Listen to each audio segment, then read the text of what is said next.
Hi, I'm Kristen. I'm owner of Sula the Newfie, a beautiful 15-month-old brown Newfoundland affected, unfortunately, with forelimb anomaly. Her condition began to show up at around 4 to 5 months of age, but unfortunately it was initially masked by pano, which delayed her diagnosis. Turns out she had at least 2 affected littermates as well, Giorgio and Dawson, and they were returned to her breeder. That breeder is an NCA recommended breeder and an AKC breeder of merit. So this can happen to anyone.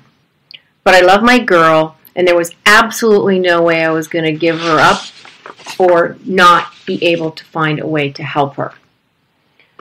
So over the next several months, I really struggled to get information about forelimb anomaly and how to help my girl, specifically what the treatment options were. During my outreach, I learned that there were a lot of breeders and vets who had only heard of it but had never seen it.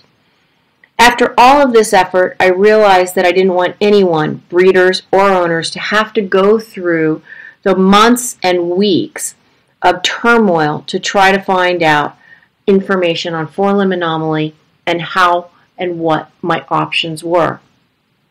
As a result of all of this, I created SulaTheNewfie.com. It was aimed to provide a resource for breeders and owners about what forelimb anomaly is, how to recognize the symptoms and the behaviors that often are associated with forelimb anomaly, as well as stories of other dogs and possible treatment options to discuss with your vet.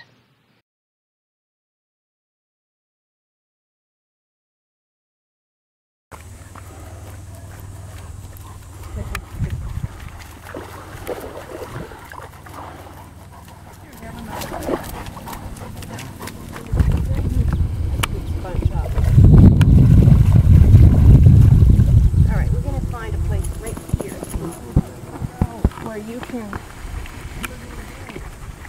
Yes, you want your mat. I know. You have to wait till I put it down.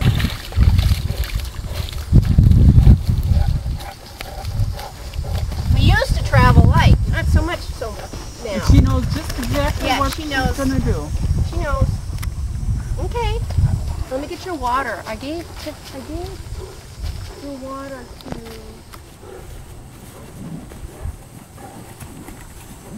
There you go. There you go. Burger. During my outreach, I found other forelimb anomaly affected dogs. Meet Theo, a wonderful and sweet Landseer who's been the subject of a forelimb anomaly surgical study at Cornell in 2009-2010. Unfortunately, he's had a pretty rough go of it.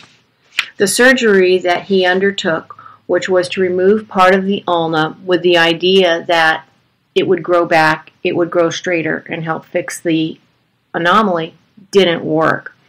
Not only did his ulna not grow back, but the anomaly had actually progressed. Ultimately, Theo went through a second surgery, which is actually not uncommon because this is a process that many forelimb anomalies go through when they're looking for a surgical option. As you can see, the results are met with mixed results, and unfortunately for Theo, not good results. And you never know with a forelimb anomaly dog. That's just the problem. Unfortunately, the only research that was done a decade ago and is not as advanced as it is today. However, in 2005, the Broad Institute mapped and published the Canine Genome Map. This would forever change canine genetic research. This is not like the research the NCA conducted in the past with Michigan State University. This research has the ability to read complete DNA through the use of fresh blood and cutting-edge equipment. So, you must be wondering why we can't just donate blood to OFA or use the already stored DNA in the OFA database. So the blood that you're giving this week at National to Jenny Zablotny, can that be used? Unfortunately, for this project, it cannot. Helsinki has the ability and, more importantly, the funds to do this research now, but they need fresh blood, and we need to do our part. The next couple of slides will illustrate how truly fortunate we are to have them currently undertaking research now. There is no one doing this kind of research right now, nor having the success they are in canine genetic research. Lohi's lab has almost $4.5 million at their disposal and to dedicate to this type of research.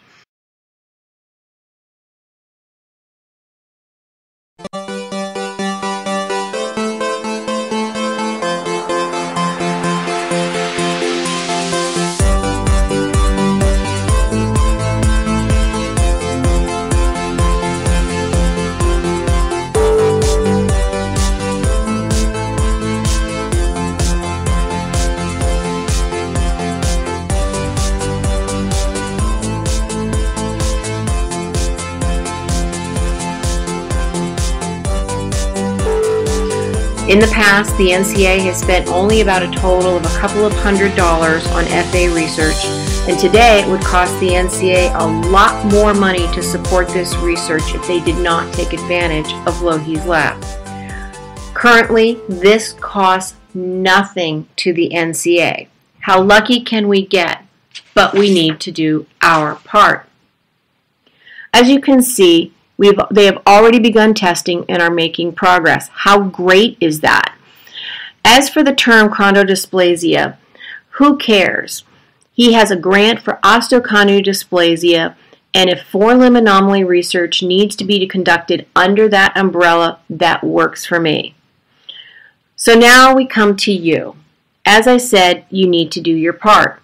While unquestionably the most valuable DNA is from forelimb anomaly affected dogs and their immediate families, they are also looking for healthy, distantly related dogs.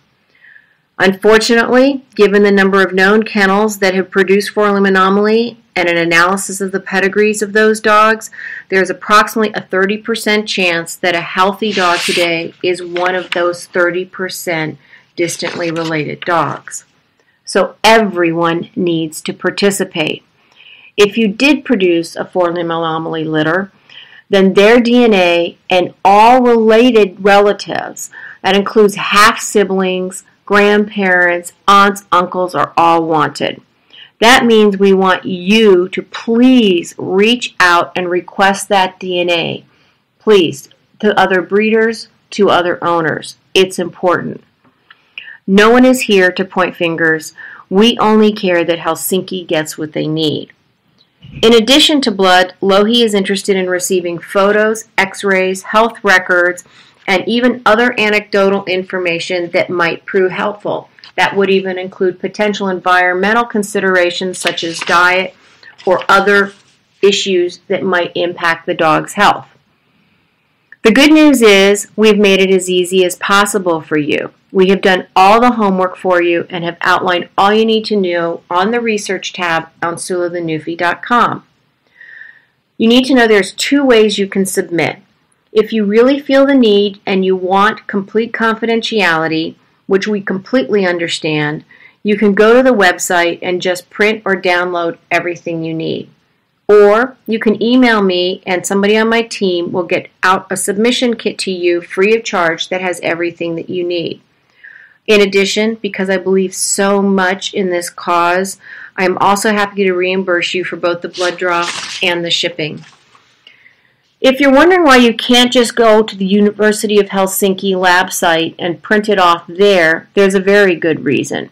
Because those documents, for the most part, are only good for shipping specimens within the EU. Currently, those documents will not allow your specimen to clear U.S. customs or even entry into the U.S., depending on how you ship it. As I said, we did all the homework for you to make it easy as possible. Besides utilizing NCA and social media, additional outreach is going on elsewhere. We want to make sure that we have every opportunity to identify affected dogs and their families, and we're hoping you will help. So are you still not convinced? Then please pay attention to the next couple of slides and ask yourself how many Sulas, Theos, Xanders, Zaras, Buxleys, Juniors will it take to stop this if you don't want to participate. Thank you for